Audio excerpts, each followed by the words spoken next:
about desire.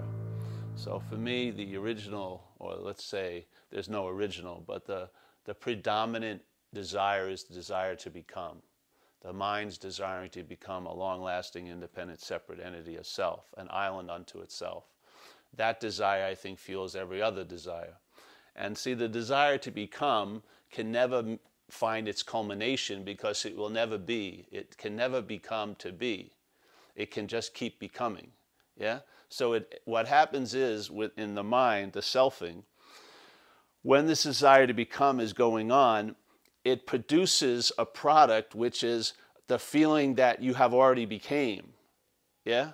So as the selfing's going on and you're listening to it and seeing it in, let's say, a place of ignorance, there's a feeling that you were prior to the selfing starting, and you're going to be there when the selfing stops. So you become the Alpha and Omega. That's the product of the selfing, and it's a false appearance. It can never be, but it can appear to be.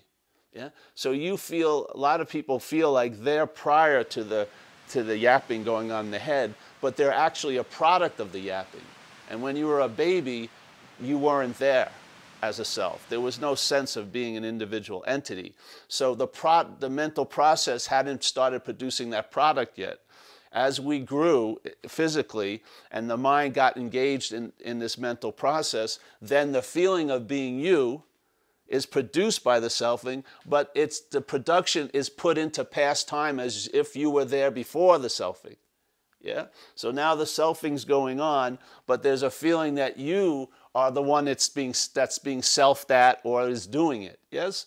But it's just construed or made up by the selfing. When the selfing stops, there'll be no production of a self. Yeah? But the production of the self is a feeling of being a historical action figure. So when something happens or it's not happening, you believe you're still happening, yeah, as a self. So I would say the first desire is the desire to become. And that's never going to be fulfilled, so it's the overriding desire, which is causing a lot of, or let's say a lack of fulfillment, because it never can complete its mission.